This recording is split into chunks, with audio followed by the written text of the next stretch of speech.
Call 877-CARS-FOR-KIDS to reach a friendly live agent. Donation is super easy, and your car can be picked up as soon as tomorrow. Call us now or go to carsforkids.org. Donate your car today. Did you know you can donate real estate too? Everyday expenses keep climbing, and high credit card interest isn't making life any easier. If you're a homeowner, your home equity is your best financial tool. American Financing can help you consolidate high-interest credit card debt so you have some breathing room. Timing matters now more than ever. With a strong chance of an interest rate hike this September, waiting could cost you thousands. And with rates in the fives, there's no better time to find out how much you could save. Ditch those 20% interest rates. By consolidating, you can slash your monthly obligations. In fact, American Financing borrowers save an average of $800 a month. Imagine what that kind of cash flow could do for your family. There are zero upfront fees, and you may even delay up to 2 mortgage payments. Lock in your lower rate before September. Call American Financing at 303-695-7000. That's 303-695-7000, or visit them online at americanfinancing.net. NMLS 182334, NMLSconsumeraccess.org. APR for rates in the 5 start at 6.327% for well-qualified buyers. Call 303-695-7000 for details about credit costs and terms. When Vantage walks your property for a threat zone analysis, they don't send a salesman. They send a security pro with years of experience designing and installing these systems. The same pro who walks your property, designs your system, installs your cameras, and picks up the phone 3 years later when you need them. Same team, start to finish. That's the Vantage standard. Invest in real security for your home. Call Vantage at 720-366-7759 or visit vssicolorado.com today. There's nothing between a motorcyclist and the road, and when a careless driver causes a motorcycle crash, the results can be catastrophic. I'm Rob Wilhite of the Wilhite Law Firm, and for nearly 50 years, my firm has been standing up for seriously injured riders across Colorado. We know these cases, we know how to win them, and we won't rest until we get you the maximum compensation you deserve. If you've been injured in a motorcycle accident, call us today, the Wilhite Law Firm, 303-GOOD-LAW or wilhitewins.com. A small roof problem today can become a major expense tomorrow. Colorado's hail, wind, and heavy snow can turn a few missing shingles or a small leak into costly water damage, mold, and even a full roof replacement. Don't wait until it's too late. Trust the experts at Colorado's Best Roofing. They provide honest inspections, dependable repairs, and reliable service to keep your home or business protected. Schedule your free roof inspection today. Visit roofingcolorado.com. For victims of drunk and drug driving, your grief is unique, but you are not alone. You always have a place at MAD. Call the 24-hour victim helpline at 877-MAD-HELP or visit mad.org. KKFN and KKFN HD1 Longmont, Denver. Powered by Regen RX. It's The Drive with Zach By and Philip Lindsay. Welcome to Denver Sports Tonight, taking a look at the biggest stories in Denver sports. From your online home for the best opinions and information on the Broncos, Nuggets, Avalanche, Rockies, and more. DenverSports.com.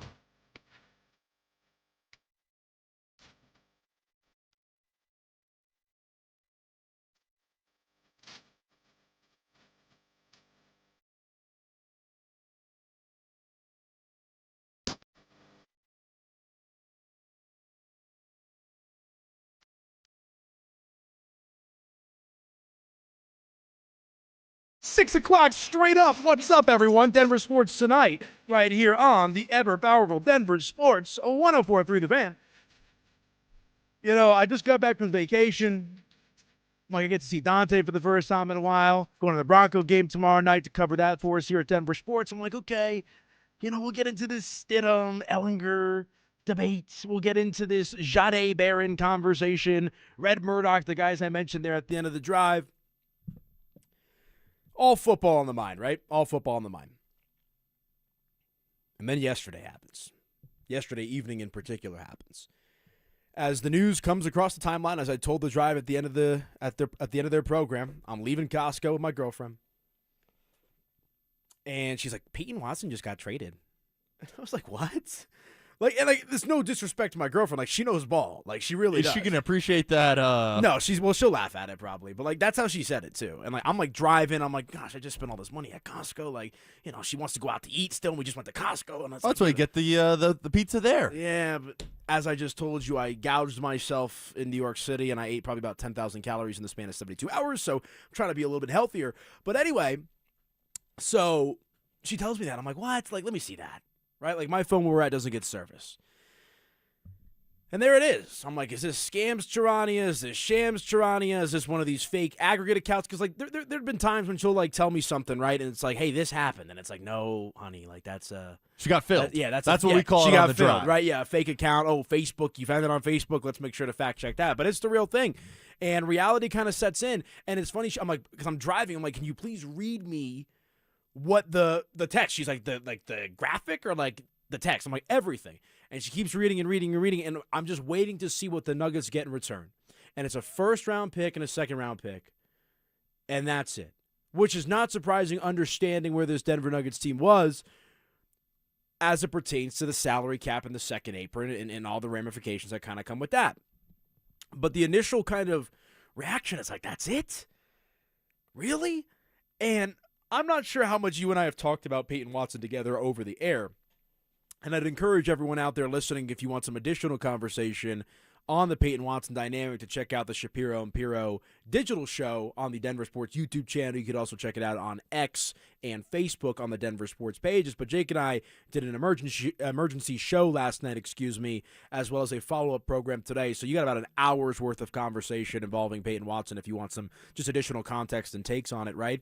But I was never as high on Payton Watson as I feel like a lot of Nuggets fans are with respect to how they're feeling right now, right? Like, you would think they traded Jamal Murray to a certain extent with some of the outcry. And I say that to say this. It's the wrong move. They 100% should have figured out a way to re-sign Payton Watson.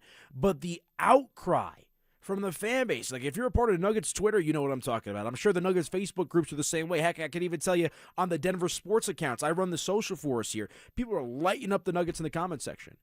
And I think Payton Watson is a very, very, very good player.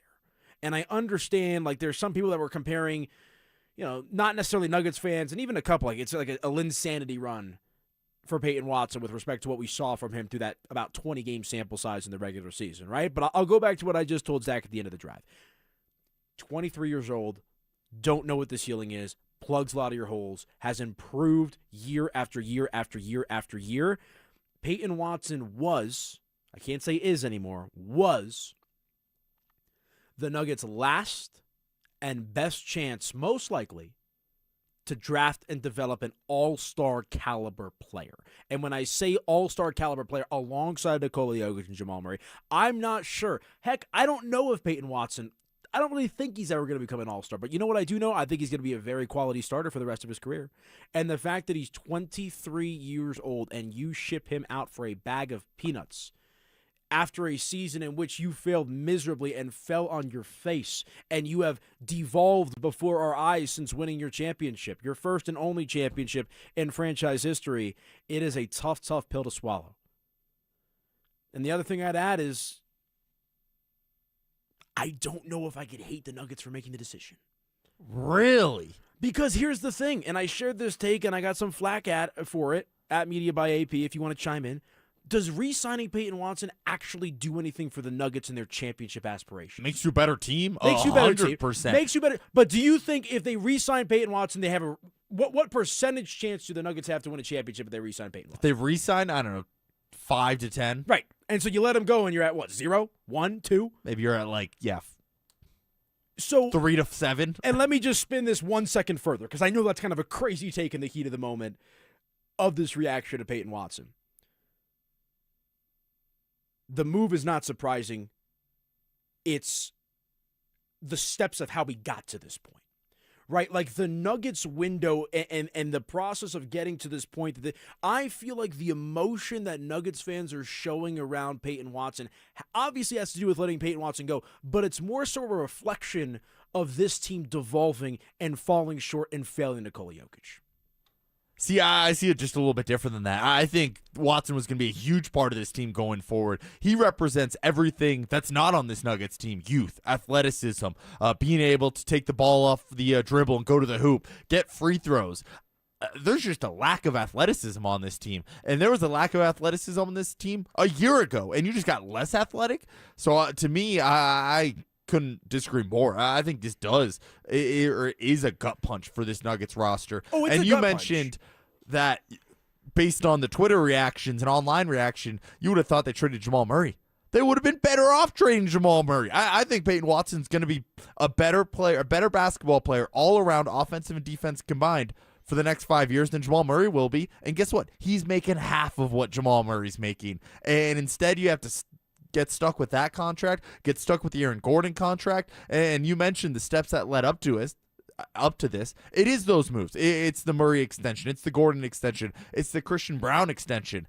This was the most, not team-friendly, but maybe most affordable contract that we've seen from a player on this Nuggets team in the last couple of years here, and that's the one that you draw the line on. That's where I get a little bit angry about the situation is you had no problem giving Jamal Murray a full max contract, a second max contract, knowing that he's not worth that. You had no problem giving Aaron Gordon this massive $30+ million per year deal, and you had no problem with that, knowing that he had injury history, knowing that he was an aging player. I think it is the steps that led up to it, but to draw the line on Payton Watson for $22 million a year, that's what confuses me. Well, that's where I point to what Zach was talking about, which is ducking the luxury tax, and the second apron has something to do with that as well. But yeah, it's bizarre. It's bizarre because it signals a willingness to be mediocre, or rather to take a step back, right? And that's why it's a sign that Nuggets fans, I think, it's the first time in the post-championship era for this Nuggets team that it feels like maybe they're half in, half out on trying to go for it every single year, right? Because even when they traded Michael Porter Jr., a trade that I was a little wishy-washy on, to be fair, it made sense, right? Okay, it's time to get break the band up here a little bit. MPJ, you were a great Nugget. Let's go out here and try something new and bring in Cam Johnson. Oh, by the way, we have to attach the first-round pick. It's the fact that you're so spot on. This is where you draw the line. And that's why the way that I've kind of continued to phrase this conversation, I think Payton Watson's going to be a good player. Like I said, I think he has all-star caliber potential. Will he live up to that? I'm not so sure. I think he's also still a very raw player. But the emotion surrounding this move has to do more with the reopening of the wounds that are defining this post-championship era. And I think a lot of people are like, what? You can't afford to let P-Watt go. Well, yes, you have to, in a way, kind of let P-Watt go when you make a boneheaded decision to sign Christian Brown early. When you give Michael Porter Jr. a max contract up front, when you load up on Aaron Gordon, who's Mr. Nugget and was deserving of an extension, but you're going to pay him big money. At some point, you have to put your foot down, fair or unfair. And ultimately, it's confusing that the player in which they decide to do this with is Payton Watson. The Zeke Naji contract has been a problem for 4 years now, right? And so here's the other thing. I mean, I'm going to interrupt real quick. Yeah, go ahead. At this point, the Zeke Naji contract doesn't even look that bad when you have contracts like Brown and but Gordon think about and what Murray. it did leading up to this point. No, that is true. It did hamstring them for the last couple of years, but at this point, I don't even mind having that contract on the books. Yeah, look, and they're probably going to have to dump that in some capacity, or because you can't justify trading Cam Johnson now. You can't get rid of another starter knowing how thin you are across the board. So, look, it's going to be fascinating. I shouldn't even say fascinating. It's fascinating to try to process this right now and just maybe come to the realization that they're going to punt on this year. And the interesting thing was, and I talked about this with Jake extensively today, they can still probably win 45 to 50 games this year. Their starting five, if healthy, is still extremely good. You mentioned 45, 50 games. That might land you in the play-in tournament. It might, but still. 45, 50 games. They won, 53 last year? I think 54. Right. But yeah, same. So, they're going to be a pretty competitive team in the regular season. And here's the thing. The window, I'm not going to be definitive and say the window's completely shut, right? There's always an opportunity to put a little magic together and go on a run when you have Nikola Jokic, who, in my opinion, still can make the case for the best player in the NBA today. I understand Wembanyama, I understand SGA, so the window's not completely closed. But the theme that I've been running with the Nuggets, even if Watson was still here, but even more so now that he's gone, this team's going to have to hit every single green light on their way to a championship if that's what they expect to accomplish this season. That means no injuries. That means Cam Johnson and Christian Brown upping the ante and raising their floor and being steady this season. That's Jamal Murray playing the way that he did in the regular season and the postseason, something we haven't seen from Jamal in at least a couple of seasons. Nikola Jokic doing Nikola Jokic things. Deron Holmes becoming something, Aaron Gordon being healthy. These are all things that need to happen just for the Nuggets to even have a chance. They're living on a prayer, Dante. You missed a couple green lights, and that's going to include injuries to the Thunder, injuries to the Spurs, injuries maybe to the Minnesota Timberwolves, maybe an injury to whoever comes out of the Eastern Conference at this point. But no, I'm with you. The window is never truly closed when you have a top 3 player in the NBA. And they also have decent starters around Nikola Jokic. I don't want to phrase it otherwise. It's just guys that have been lackluster in certain moments, and Jamal Murray multiple times. Aaron Gordon, the injuries get to him. Cam Johnson had a rough early regular season, kind of turned it around, had a strong playoffs there. Christian Brown, MIA last year, and partly due to injuries, but I am buying the Christian Brown stock. I think we're going to see a much better version of Christian Brown. I have kind of this theory on Christian Brown that he struggles with success, and when he has a good season, he doesn't take that next step the following year, but when he gets a little bit embarrassed like he did last year, he comes out and plays really well. So I expect Christian Brown to be a key contributor to this team and not nearly the version that we saw a year ago. So, yeah, the window is still there, and they could do amazing things. But, yes, you are right. It's going to take green light after green light to get this done because I truly don't think they're better than – I don't think they're a top 4 team in the West. Ooh, you don't? I think I'll disagree with that. I think they could be a top. Here's the thing: when I say top 3, I'm not saying 1 or 2. They could be 3 though. Like I'm talking seeding. Are you talking just like best teams? I'm talking best and seeding. I'm talking both. So I think Denver now is probably somewhere between 3, 4, 5. Right before assuming they would have re-signed Payton Watson, I still would have had them at 3. I'm assuming you would have had Minnesota at 3. Or Houston, probably one of those 2 teams. Like I think Denver. Here's the thing: in the worst case scenarios, this team falls to the play-in.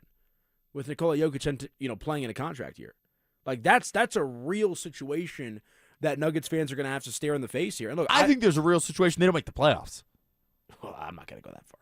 I mean, that would take Jokic getting hurt like he did last year. Nothing's impossible, but I that would be. Oh, could you imagine? Could you imagine what that would be like in this city with that fan base? Great fan base, by the way. Really are great fans. And we appreciate all of our texters on the RamosLaw.com text line 303-713-1043. So look, like I said, like to me, like, and I understand, like Zach went in on it. I heard Dover and Cecil. I heard the morning show talk about it. Like, yes, there's a lot of on paper implication that comes with this decision to punt on Payton Watson, right? And I think the return is embarrassing. And I'll go back and I'll ask the question, like, why now? Like, was Cleveland going to yank that first round pick off the table? Let him. I mean, you know what? The timing of this trade, knowing that Benedict Mathurin and Jalen Duren are still on the market, shows me how desperate the Nuggets were not to pay Payton Watson what he wanted. And here's the other thing. Do you remember, it was within like the first week or 2, I want to say, of the Nuggets season being over. I believe it was Jake Fisher and Mark Stein. The reports indicated re-signing and bringing back Payton Watson was priority number 1 for this Nuggets organization. What happened? And it's not like he's $3 million less than Christian Brown. $22 million, and I know Zach is talking about how $22 million is not a lot in the grand scheme of things for the NBA. Well, I agree with him. Like, it is still where the Nuggets are at, and I understand there really is, for those that don't know, right? Like, there is really no such thing as a salary cap in the NBA. Like, the aprons are artificial salary caps that these teams try to keep themselves under. And look, again, I think if Denver re-signs Payton Watson and goes deep into the second apron and plays the luxury tax, I don't think they're good enough either way to go out there with a championship. So I just want to get that out there too. But it's one of those situations, Dante, where it's hard to justify, especially when you find yourself in this window that you are in with Nikola Jokic, who's a generational player. Like, that to me is the tough pill to swallow. And again, like, it doesn't seem like it's going to get any better because, like, you got punked last year. You flamed out in an embarrassing way last year. And you're essentially looking at your fan base and saying, we're okay with that, right? And they're going to go sign DeMar DeRozan, I expect. And that's a conversation you and I had like a month and a half ago about DeMar DeRozan. Would he be a good fit here? Yeah, I would like DeMar DeRozan in general. I'd like him a lot more with Payton Watson still on the team. But, like, oh, you get a 6-time All-Star in DeMar DeRozan who's a walking bucket from the mid-range. Like, it's not going to fix all your problems. It's not going to fix any problem. Give me Russell Westbrook over DeMar DeRozan. Your problems are you're old and you're unathletic and you get injured all the time. And your solution is to sign DeMar DeRozan?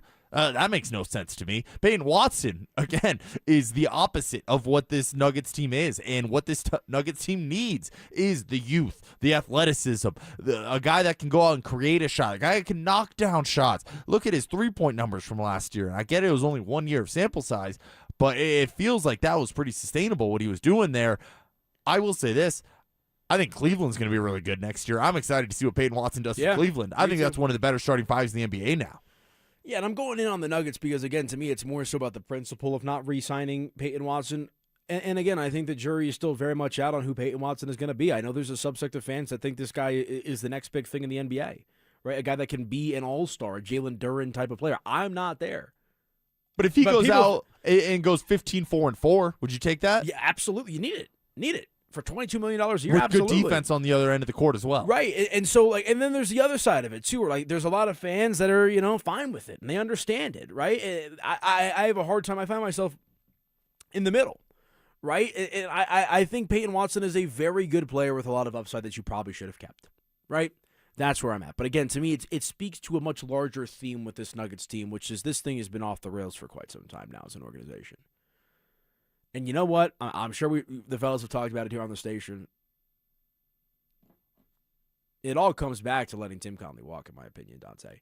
Because here's the thing. In the modern era of the NBA, the front office executive has never been more important because of the changing landscape of the NBA with the CBAs, how that impacts this and that. Here's one thing I can guarantee you. If Tim Connelly was still president of basketball operations and running the show for the Nuggets, they would not be in this situation today. Maybe they're not in a great situation, but I think they're in a more favorable position. I think this roster looks completely different. Completely different. I don't think Jamal Murray's on this team. I think Aaron Gordon's on a deal that's closer to $25 million per year, not 30 plus. I think this roster is a lot better and, again, doesn't mirror anything that we're seeing in 2026. Yeah, and look, I don't think Tim Connelly is I think Tim Connelly's a very good executive. Let's not confuse him with not Phil Jackson, Pat Riley, right, who's proven he's been able to do it at a different level with building championship contenders. But the reality is the Nuggets have replaced Tim Connelly with nothing but mediocre performance from the front office. And I don't put this trade on Jonathan Wallace and Ben Tenzer. I think Jonathan Wallace and Ben Tenzer are very bright and capable basketball minds. These are direct marching orders from KSC, right? You think Jonathan Wallace and Ben Tenzer wanted to do this today? How do you think David Adelman feels? Knowing that they've got David Adelman I feels. agree, too. We just broke down the entire roster, and none of it really matters because David Adelman's still the head coach. Yeah, which is a big part of it too, right? And so, it's just so interesting to see the downfall of this team because I understand that Tim Connelly was gone. The comparison that I make to this is Calvin Booth being the active head honcho in the front office is the equivalent of Barry Switzer winning a Super Bowl with the Dallas Cowboys. Everybody understood for the most part. I understand Dion was on that team. He was not on the first two championship teams. But when Barry Switzer won that championship with the Dallas Cowboys, that was with Jimmy Johnson's team, right? That was Troy. That was Emmett. That was Irvin, Harper, all these other guys, right? It's kind of the same scenario with Calvin Booth as it pertains to the team that he inherited from Tim Connelly. All Calvin Booth had to do was put the bow on top of the present. And the bow on top of the present was KCP, which was a formality, right? So if we're going to take it at face value from that moment on after winning the championship, and to his credit, because I'm not just trying to rip on Calvin Booth, nice guy, treated me well always. Calvin Booth actually wanted to extend Payton Watson before he was fired, which would obviously make this entire situation look differently. Obviously, that didn't come to fruition. But you look at losing Bruce Brown, right? And then you look at losing KCP. And then you look at trading Michael Porter Jr., right? And it just ultimately it's worse, worse, worse, worse, worse. And hindsight's always 20/20 with this type of stuff as well. But the reality here is whether it was replacing Tim Connelly with Calvin Booth, or now this interesting split tandem approach of Ben Tenzer and Jonathan Wallace, it's a direct reason as to why you find yourself in the situation in which you're in today. Look at Sam Presti in Oklahoma City. Look at Miami with Pat Riley. Look at Minnesota with Tim Connelly. And there's a lot of other teams that have really strong leadership at the top. Philadelphia bringing in Bob Myers, a guy that the Nuggets could have had the opportunity to bring in after they parted ways with Calvin Booth. That, to me, is the original sin, is not only letting Tim Connelly go, but not replacing him with a competent suitable leader in that department. And one thing that Jake brought up to me that I have to rehash because I didn't think of it. I mean, I did think of it, but he brought it up in the moment. And you know why that is? Because here's the thing. Arsenal's got good leadership.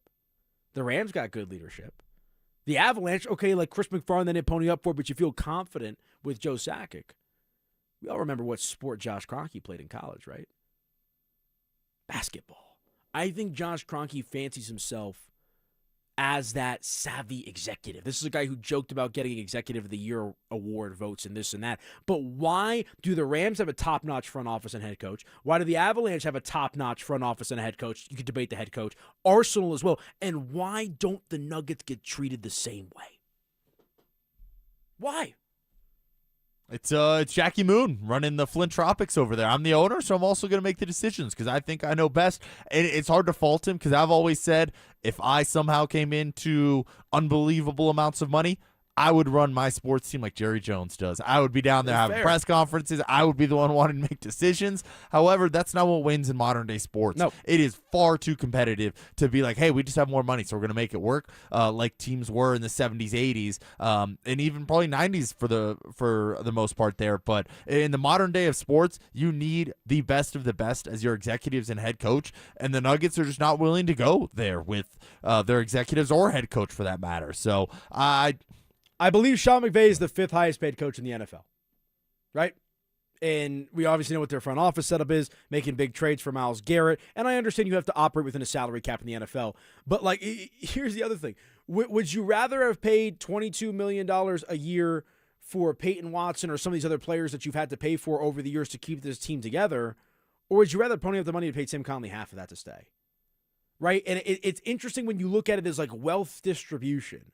Right, like you obviously you can't question the Nuggets' ability to put money and talent onto the court. I mean, Nikola Jokic. Well, can we now after this decision yesterday? To a certain extent, like Nikola Jokic, when he signs his next contract, assuming it's in Denver, which I think it will be, will have over $750 million in career earnings. Like Jamal Murray, they've ponied up for. They ponied up for Michael Porter Jr. This is the one time they haven't. They gave Christian Brown $25 million a year for crying out loud, right? But why will they pay the players and not the executives? Because you know what? Tim Conley is history repeating itself again with Masai Ujiri. There's another example of a brilliant front office mind, what he did in Toronto, now he's in Dallas. And that's all roads lead back to that. It's an interesting thought, it's an exercise, right? Because, and the Nuggets lucked into Nikola Jokic, right? Like all the credit in the world to Conley and Arturas Karnisovas, who discovered Nikola Jokic and drafting and developing him into the player that he is today. But the Nuggets have done the bare minimum in the Nikola Jokic era. A player, in my opinion, say I'm glazing, say whatever you want to say. This guy, in my opinion, has an opportunity to be in the Presidential Hall of all-time NBA great players. Top 10. Even higher, potentially. And the fact that you have one championship, and I'll kind of talk about this later in the show because there's one franchise the Nuggets are becoming uber reflective of, and history is repeating itself again. But the Nuggets have done the bare minimum with the talent that Jokic has brought to the table. So that's why I kind of go big picture with this stuff on the Payton Watson thing, because it's not as much about Payton Watson to me as it is how we got here. Oh, boy. All right, let me know your thoughts on the RamosLaw.com text line, 303-713-1043. Put your name on your text. We'll have some fun here. An interesting last 24 hours for the Nugget fan. All right, when we come back, let's continue along with the conversation. I'll tell you which team the Nuggets are going down the same path as and what it maybe means for them moving forward. That's next. The Payton Watson saga is finally over after he was traded to Cleveland. But did the Nuggets get enough back? How does this move change their offseason grade? Here we go, fellas. And after dealing a young defensive wing for future picks, did their title hopes take a major hit? Denver Sports 104.3. The Fan.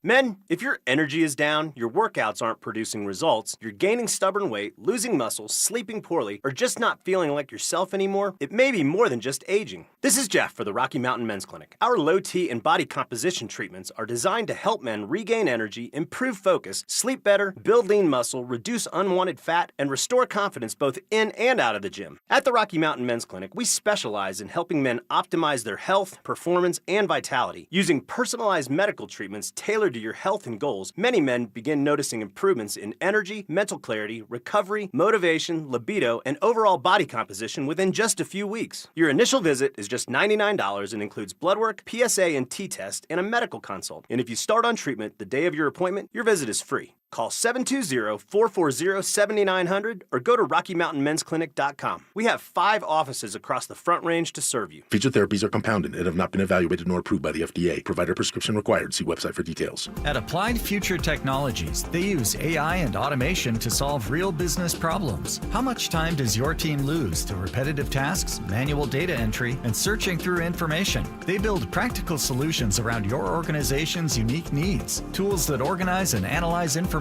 streamline workflows, reduce backlogs, and support faster decisions. Give your team more time to focus on what matters most. Discover what Applied Future Technologies can automate for you at appliedfuture.com. This August, take advantage of the Honda Summer Event at Champ Honda and get behind the wheel of the all-new 2026 Honda Passport. That's what I drive, and it is fantastic. Built for Colorado adventures and everyday confidence, Passport is ready for mountain getaways, weekend road trips, and your daily commute. At Champ Honda, buying is simple with their one price, one person, 1 hour philosophy, giving you a clear, upfront price, one dedicated advisor, and a fast, hassle-free buying experience. Plus, Champ Honda never charges dealer handling fees. The truck driver wasn't paying attention and crashed straight into you.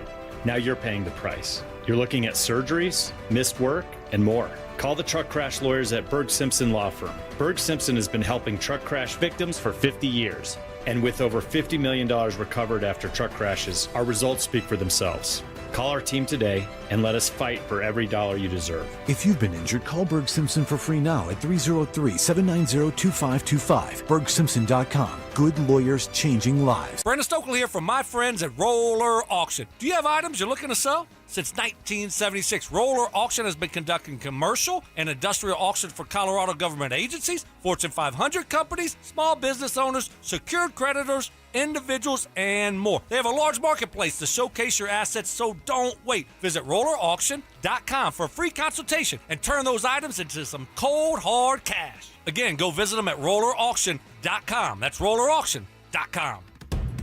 Colorado, it's time to take our recycling to the next level. That's why Recycle-On Colorado is bringing you more curbside and drop-off service from peaks to prairies. Guidelines as clear as our skies, so you know what goes where. And the price? As free as gawking at Bighorns on I-70. You deserve a recycling system you can count on, like your puffiest winter coat. And we're here to give it to you. Learn more at recycleon.org/Colorado. Hey guys, your boy Mark Schlereth here, and when I want a meal that's a cut above, I head to Jack's, locally owned with locations on Pearl Street in Denver and the new flagship at Park Meadows Drive in Lone Tree. Jack's serves premium Australian Wagyu, incredible seafood, and chef-driven dry-aged specialties. Stop in for lunch, enjoy social hour from 3 to 5, or make it a memorable date night. And for something extra special, discover the Blind Tiger Speakeasy. Jack's, upscale flavor, comfortable atmosphere. For 90 years, Belco Credit Union has proudly called Colorado home. That's thanks to all our members who have helped us grow alongside our beautiful state. To celebrate our anniversary, Belco is offering a special low fixed rate on a new home equity choice line advance. If you've been waiting to start a new home renovation project, now's the perfect time. Go to belco.org/90 years to see full offer details. Equal housing opportunity lender. Membership eligibility required. All loans subject to approval. Belco, banking for everyone. Hey, what's up, guys? It's Zach By here. If your home's hot upstairs and cold downstairs, that's more than annoying. It's a sign your system's leaking air and wasting money. And with utility bills climbing, energy efficiency matters. That's why homeowners trust AeroSeal Colorado. Their innovative sealing technology boosts comfort, cuts energy use, and even gives you cleaner indoor air as a nice bonus. Customers love it. A 4.9 Google rating, and some folks practically write books after the job's done. AeroSealColorado.com fixes what others can't even find. AeroSeal. Comfort Seal. This segment on The Fan brought to you by Denver Roof Pros. It's Denver Sports Tonight on Denver.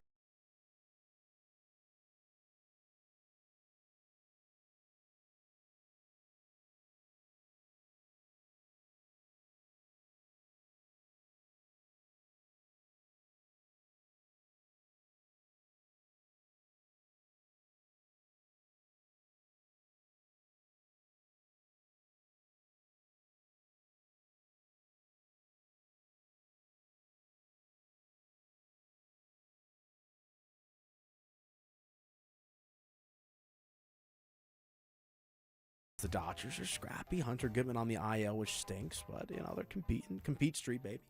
So we'll keep an eye on the Rocks the rest of the way this summer. But of course, football takes center stage. Speaking of football, I also want to give a quick shout out to our friends over at Taco Bell for dropping off some CU Buffs boxes. I walk in the studio, got a Gordita Crunch waiting for me, got a beefy 5-layer, got a Doritos Locos Taco. Taco Bell is one of my absolute favorite and go-to fast food restaurants, and I was very appreciative. Although it was temptation, I did cave and have a Gordita. I just came back from New York City, where I'm convinced I ate about 10,000 calories in the span of 72 hours. Italian food, Chinese food, the whole nine, pizza, right away we go. But when Taco Bell makes the voyage and Taco Bell drops off the food for us, you gotta indulge a little bit. So shout out to our friends over at Taco Bell. Cannot wait for CU Buff season and college football season to start up as well. But all right, back to the Nuggets, back to Payton Watson here for just a moment.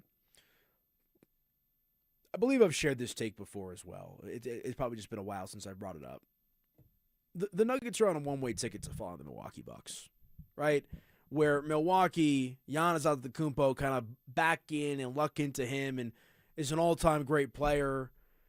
Probably the best player in Milwaukee's history, depending on how you view Kareem, right, in his time with Milwaukee. I know that was like a long time ago, but modern era, right? Call it, if not the best player, the second best player, but an all-time great player, right? Just like how the Nuggets have Alex English and Mutombo and Melo and all these other guys that you can look back on, right? But like Nikola Jokic will be the greatest player in franchise history because he delivered their lone championship in franchise history to this point. But it's depressing because it feels like, to me, Dante, like there was a template set by Milwaukee of how not to screw up the prime of your all-time great caliber player. And I understand it's a little bit different. It's not exactly apples to apples, but the end result seems like it's heading towards the same direction for Denver. Like Milwaukee did the drastic thing and made the big swing and a miss trade for Dame Lillard.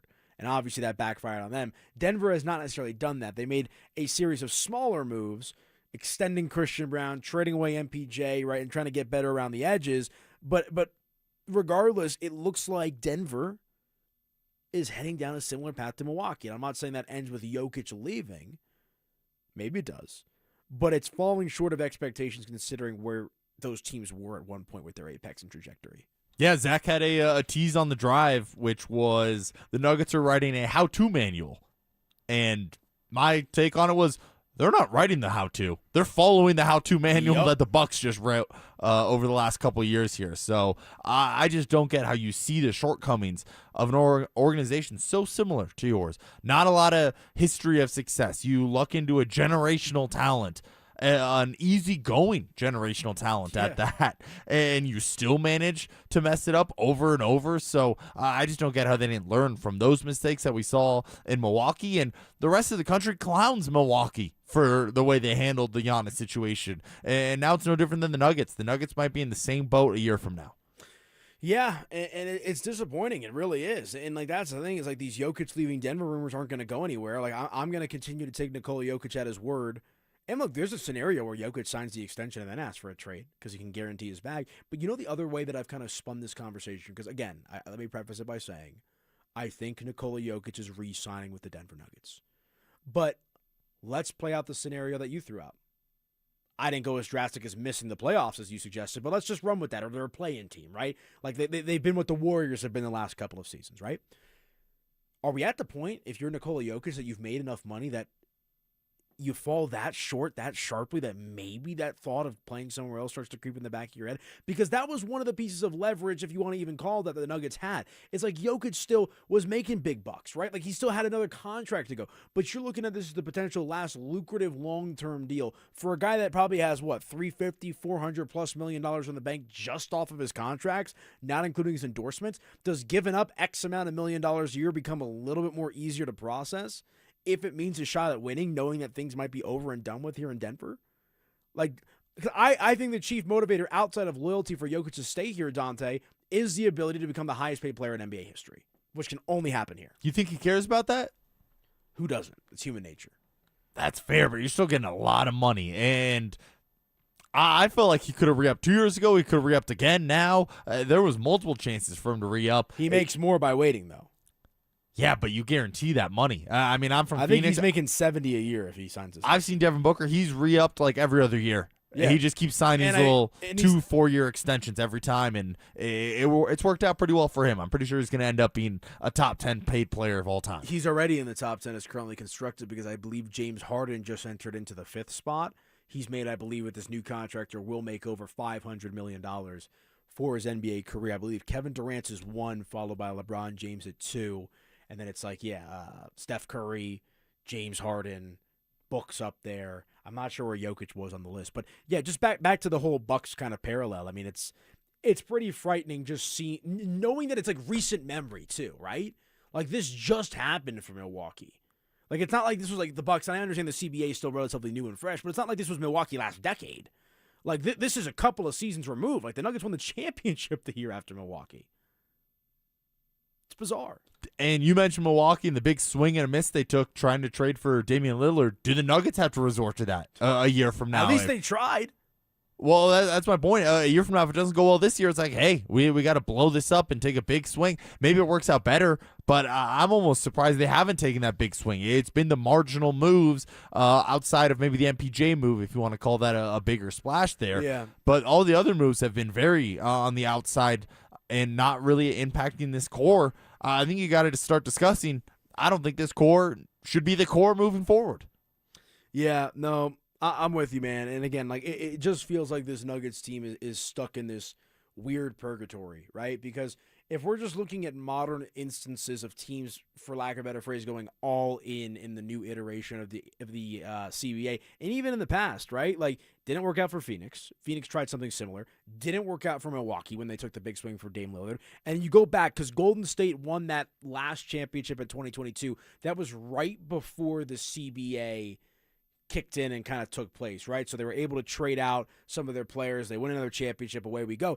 But like some other teams that come to mind for me of teams that try to double down, and this one's not apples to apples because their star player was on the back nine of his career, is like the Lakers when they brought in Steve Nash, right? And it was Andrew Bynum, right? And those teams. And it's the one thing that, and I'm not trying to carry the water of the organization. Let me say this again. Not re-signing Payton Watson, in my opinion, was the wrong decision to make. But not that surprising when you understand how the state of the NBA works. But we have no, especially in the modern CBA, no proof of concept that going deeper and deeper and deeper and deeper into these aprons and the luxury tax actually amounts to anything. And I point to what James Dolan just said after the Knicks, of all teams, just won an NBA championship for the first time in like a gazillion years. What was it, 1973, 1972? The last time the Knicks won a championship? Like the second apron is a death sentence. And Dolan himself came out and said there's no way we're going into the second apron, despite being off the heels of a championship. And you know what? Maybe there is some sort of handshake agreement behind the scenes from these owners to kind of take a stand against the second apron and say none of us are going in here so we can prove a point. Right? But I don't know. It's a frustrating situation. But here to put a bow on it, there's a lot of things that have led to this moment of a little bit of a boil over point with this Nuggets team right now. I think Minnesota and now Payton Watson, it's hard to feel any better about the Nuggets. It just feels like they're going the wrong way. And that's not a good feeling to have, especially with Jokic in the prime of his career. Like, it's one thing if Jokic is, 34, 35, and it's probably over, right? But, like, you've still got Jokic who's playing at an MVP caliber level, who can still be that guy and is that guy. And to punt on your last and best opportunity to have a player that could be a number 3 or even a number 2 potentially, depending on how you view Jamal Murray. It's for $22 million a year. The kid's 23 years old and has more upside than we know what to do with at this point. And maybe it doesn't work out. Maybe he plateaus. Maybe. But that's a bet and a risk you have to be willing to make, because now you find yourself in this basketball purgatory. All right, let us know your thoughts. RamosLaw.com text line 303-713-1043. When we come back, Broncos time, baby. I'll be at the game tomorrow, covering it for us here at DenverSports.com, as well as the social media outlets. Dante and I'll give you a little preview, a little feel for what to expect against Green Bay. That's next. Is there a reason Broncos fans need to pump the brakes on Jahdae Barron's slander? You just happen to have the best secondary in football. And oh, by the way, you know, McMillan, who he was supposed to compete with, and they thought he might take that job, McMillan had one of the most outstanding seasons of any corner in football, any slot corner in football. So, I mean, do I think he's a bust? No, I think he's a damn good player that is just kind of in a logjam. Denver Sports 104.3. The Fan. Here's the deal. The government is over $38 trillion in debt, which means the IRS isn't slowing down. And the tax code is complex and unforgiving. So it's not surprising if you're one of the millions of Americans that owe back taxes to the IRS. Unfortunately, they're the world's most powerful collection agency, with the ability to garnish your wages, seize your bank accounts, and even take your home or business. But don't be stressed or worried any longer. We're Optima Tax Relief, America's most trusted tax resolution firm. We have resolved over $3 billion in tax debt for our clients. Our award-winning professionals deal with the IRS every single day, protecting our clients and preparing them for the best possible resolution. For tax help you need, for tax help you can trust, give Optima a call today. Call 800-343-6460. 800-343-6460. 800-343-6460. Optima Tax Relief. Some restrictions apply. For complete details, please visit OptimaTaxRelief.com. Get in the zone, AutoZone. John's day is off to a slow start. So he heads to AutoZone, where he can get a battery for under $100. Lonnie, a local AutoZoner, tests his battery for free. Looks like he just needs a charge, and Lonnie does that for free too. In no time at all, John is back on the road, ready to finish the day strong. Free battery testing and charging at every store. No hassles, just help. Get in the zone, AutoZone. Restrictions apply. Tired of hearing scary radio ads about the IRS? Tax Relief Advocates is different. TRA is here to tell you that if you owe money to the IRS, whether it's $5,000 or $500,000, we have a solution. TRA can eliminate or reduce what you owe to the IRS with zero risk to you. We have over 1,000 5-star reviews on Google and an A+ with a BBB. End your tax nightmare today by visiting TRA.com or call 800-583-6681. That's 800-583-6681. Most families get their financial advice in pieces. A financial advisor here, a CPA there, an estate attorney somewhere else. Everyone means well, but nobody's talking to each other, and those gaps can work against you. Trajan Wealth's family office brings wealth management, tax strategy, and estate planning together, not as separate conversations, but as one coordinated system built around your life, your goals, and the people who matter most. Ours is a true family office, not one that refers you out because it's convenient. This kind of dedicated collaboration used to require a 7-figure net worth, but here's the game changer. Trajan kicked that door open. Trajan advisors are fiduciaries, always obligated, always honored to act in your best interest. Unlock your Trajan family office at TrajanWealth.com or call 1-855-TRAJAN-1. That's 1-855-TRAJAN-1. Advisory services through Trajan Wealth, LLC, an SEC registered investment advisor. Other services through Trajan Estate and Trajan Tax. Progressive presents the Museum of You. We begin our tour with a unique piece, a relic from the early big screen television era. Remarkable. Next, we find a juicer, which historians believe has only ever been used once. And finally, compact discs from the emo era. A rare find indeed. Some things should be history, but until then you could protect what's important to you and save by bundling your auto insurance with a renter's policy from Progressive. Progressive Casualty Insurance Company affiliates and other insurers. Not available in all states or situations. Get in the zone, AutoZone. John always listens to his truck.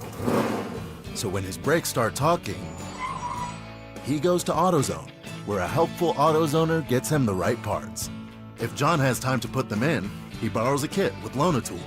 And if he doesn't, he gets a free shop referral. No hassles, just help. Everything you need, nothing you don't. Get in the zone, AutoZone. Deposit required for Loan-A-Tool. Restrictions apply. Summer should be a time of joy for children, but Wish kids often miss out due to their illness, creating a dark chapter during a time that should be filled with sunshine and memories.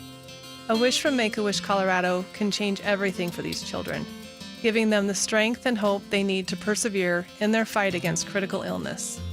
My name is Carrie Fletcher. I'm part of the Alpine Bank family, member FDIC. Today, Alpine Bank hopes you'll decide to make a life-changing impact in the life of Colorado Wish Kids by supporting Make-A-Wish Colorado. There are currently more than 450 Colorado kids with critical illnesses who are waiting for a life-changing wish, and 110 more kids will be diagnosed this summer. You can help make their wishes come true. Visit wish.org/Colorado to help Make-A-Wish Colorado grant some memorable wishes this summer. Want real Broncos talk? Cecil Lammy and Andrew Mason bring the heat on Orange and Blue today. The most passionate, intelligent, and in-depth Broncos coverage in the game. Weekdays at 5 p.m. on the Denver Sports 104.3 The Fan YouTube channel. Hit subscribe at Denver Sports 104.3 and never miss another take. Denver Sports 104.3 The Fan. Denver Sports Station 104.3 The Fan presents.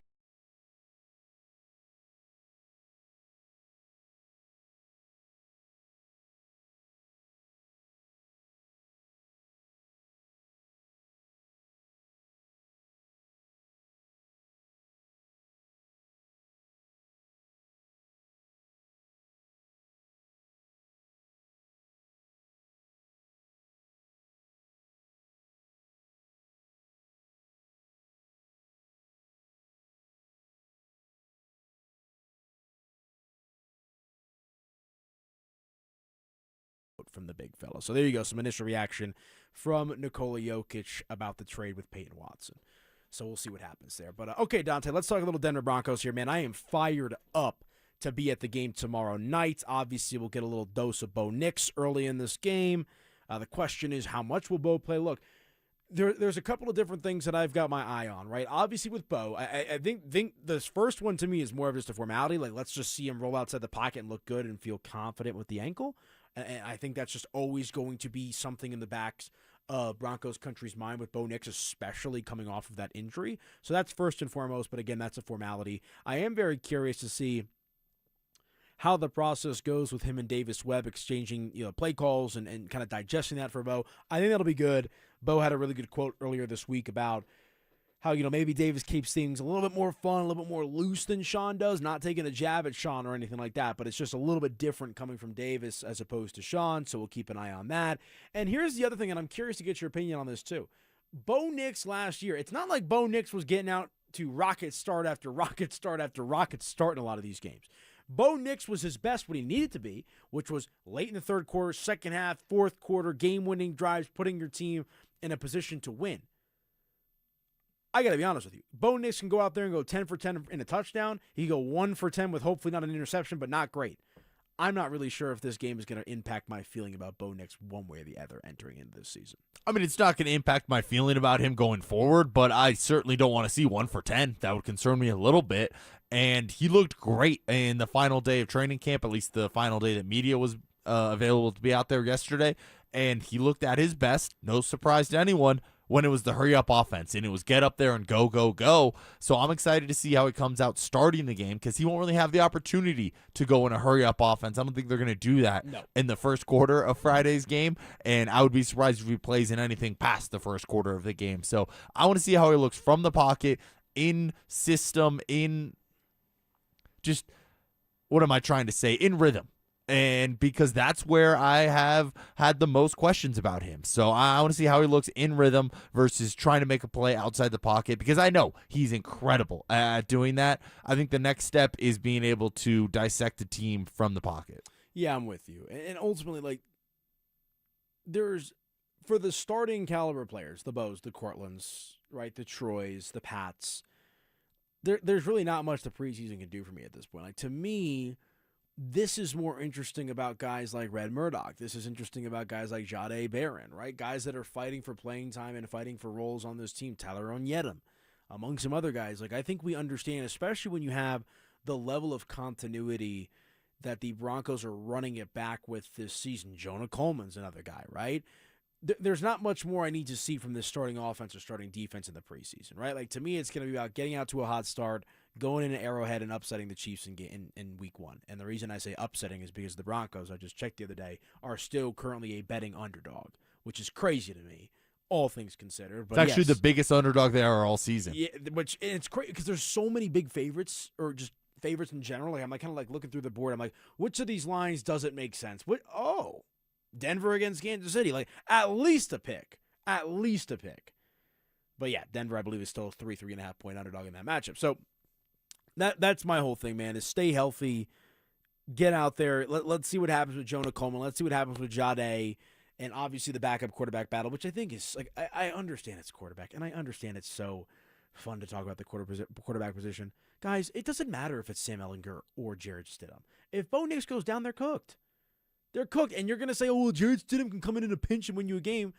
I hear you, so could Sam Ehlinger, in my opinion. Well, that's what I was just going to say. I don't think it matters between the two of them because I have trust in both of them that they can go out there and play 500 football if they needed to. They're not going to go out and beat the Rams or the Seahawks probably, but there's a stretch of games there when it's the Raiders twice, the Jets are in there, the Dolphins are in there. I would trust either Ehlinger or Stidham to go in there and win a ball game, especially with how talented this roster is. And the defense and everything that kind of comes with it, it's just like the discourse around backup quarterback at this station is hilarious to me. Like you've got the midday show who are like, no, not Stidham, let's go Sam. Like I'm like, guys, like name me a backup quarterback in the history of the NFL. Maybe Nick Foles is the only one that comes to mind that is going to go into that situation that Jared Stidham had to go into and succeed. And Stidham looked fine in the first portion of that game. And that one deep ball and everything else that kind of came with it. Like it's just, is Jared Stidham the answer? No. Is Sam Ehlinger the answer? No. Bo Nix is, we think, to be the answer for this team. Make sure he's healthy. You're going to have a chance. If Bo Nix has to miss any amount of extended time, and God forbid another do-or-die playoff game, you're cooked. And you mentioned make sure he stays healthy. Are you okay with him playing tomorrow's game and then also in week 3 of preseason? I'm good with it. Is that confirmed for week 3? Did he come out and say that, Sean, after week 1, he did say he'll play in the next 2.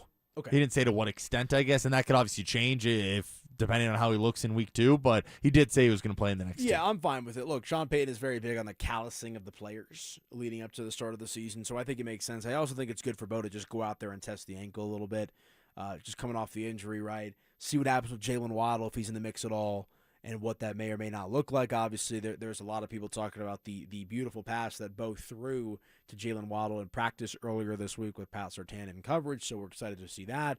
But really, is there anyone you don't want to see play at all?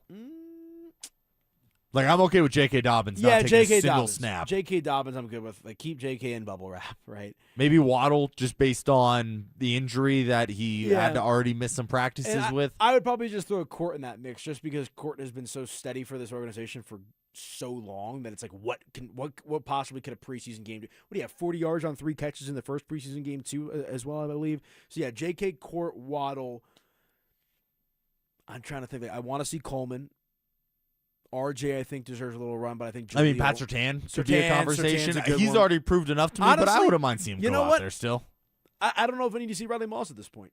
I think Riley Moss had a really good I think Riley Moss has had a really, really good training camp.